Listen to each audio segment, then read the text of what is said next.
Every species on Earth seems shaped for the world it lives in. Fish have gills. Birds developed bodies light enough for flight. Polar bears carry thick insulation for brutal cold. Then there are humans, and somehow we seem unusually uncomfortable on our own planet. Sunlight damages our skin. Most people eventually deal with back pain. Giving birth is extraordinarily difficult. Human babies arrive almost completely helpless and remain dependent for years. Our immune systems sometimes attack harmless things like pollen, peanuts, dust, or animal hair. Taken together, it can almost feel as if the human body was designed for somewhere else. Consider sunlight. Many animals spend their entire lives outside without needing protection from the star their planet revolves around. Humans, meanwhile, invented sunscreen because too much exposure to ordinary daylight can seriously damage us. Then look at the spine. Humans took a body plan that originally developed for movement on 4 limbs and pushed it upright. Our vertebrae now carry weight in ways that create enormous strain. Back problems are so common that they almost seem built into the design. Childbirth is another strange compromise. Human brains became large, but walking upright limited the shape of the pelvis. The result is a birth process that is difficult, dangerous, and produces babies that are far less physically developed than most newborn mammals. But the strangest mismatch may not be physical at all. It may be consciousness. Humans know they are going to die. We can sit alone at night and imagine our own non-existence. We create religions, philosophies, rituals, and entire systems of meaning around one question. What happens when this life ends? Most animals simply live. We seem unable to stop asking why we are here. And then there is our relationship with the environment itself. Every ecosystem contains species that affect one another. But humans have gained the ability to transform entire landscapes. We destroy forests, alter rivers, change the atmosphere, and push other species toward extinction. From a distance, our behavior can resemble an invasive species that suddenly gained access to tools powerful enough to redesign its surroundings. So a strange question appears. What if our discomfort with Earth is not an accident? What if humans somehow came from somewhere else? It sounds like science fiction, but surprisingly, ideas about life arriving from space have been discussed by serious scientists. And one of the most famous names connected to that possibility helped reveal the structure of DNA itself.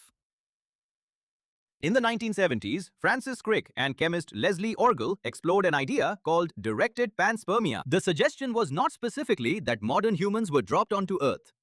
It was that life itself might have been deliberately introduced here by an intelligent civilization somewhere else in the universe. The idea sounds extreme until you remember how quickly life appeared after Earth became suitable for it. Our planet formed around 4.5 billion years ago, and evidence of very ancient life appears relatively early in Earth's history. On a geological scale, biology seems to have emerged surprisingly quickly once conditions allowed it. Then there is evidence that the ingredients of life are not unique to Earth. When the Murchison meteorite landed in Australia in 1969, scientists discovered numerous amino acids inside it.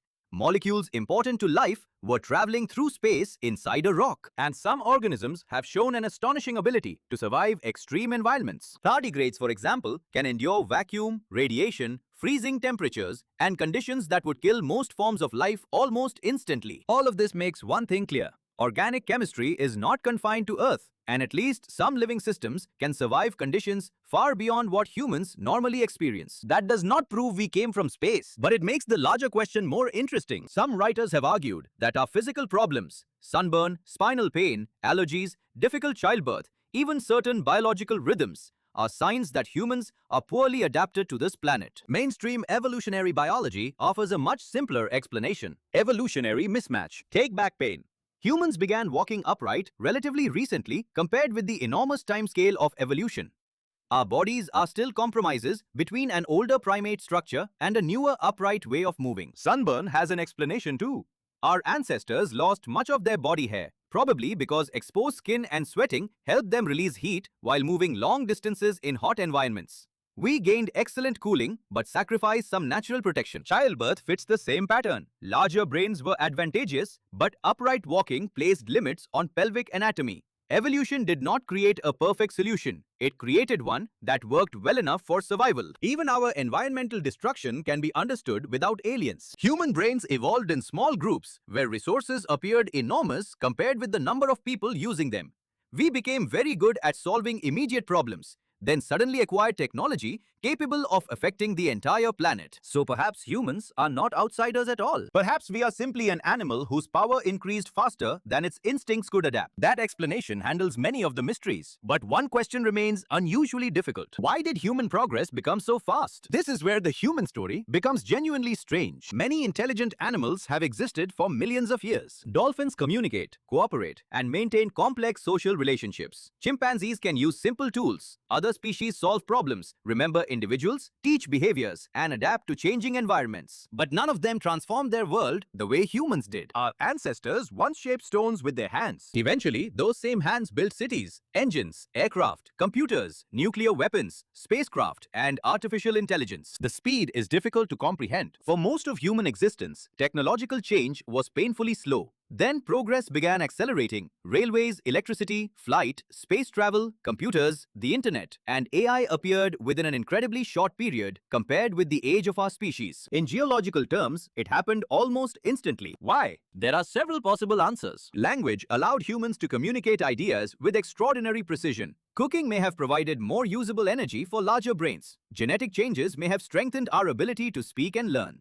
Social cooperation allowed groups to solve problems no individual could solve alone. And perhaps most importantly, humans became capable of cumulative culture. One generation no longer had to begin from zero. A child could inherit knowledge gathered by thousands of people before them, improve it slightly, and pass the improvement forward. Over enough generations, those small additions became an explosion. That probably explains much of our acceleration, but it still leaves room for wonder. Nothing else on Earth has followed exactly the same path. Science does not need an alien explanation to account for humanity. The evolutionary evidence connecting us to other life on this planet is overwhelming. We almost certainly belong here. But science is strongest when it can admit that almost certainly is different from understanding every detail. There are still unanswered questions about consciousness, intelligence, language, technological acceleration, and even the earliest origins of life itself. And maybe that uncertainty is more interesting than any conspiracy. Humans are a species created by Earth that somehow became obsessed with leaving it. We stared at the stars long before we understood what they were. Eventually, we built telescopes to study them. Then rockets to reach beyond our atmosphere. Then machines that traveled to other worlds. Even now, we keep searching. Maybe that restlessness is simply another evolutionary trait. Or maybe it tells us something deeper about ourselves. If humans truly belong entirely to Earth, then this planet produced something extraordinary. A creature fragile enough to burn beneath its own sun, yet intelligent enough to leave the world that created it. And if some part of life's story began somewhere beyond Earth, then perhaps our fascination with the stars has always carried a strange kind of familiarity. This is Vesper. Maybe the mystery is not whether we came from somewhere else. Maybe the mystery is why a species born on Earth has never stopped looking toward the sky and wondering where home really is.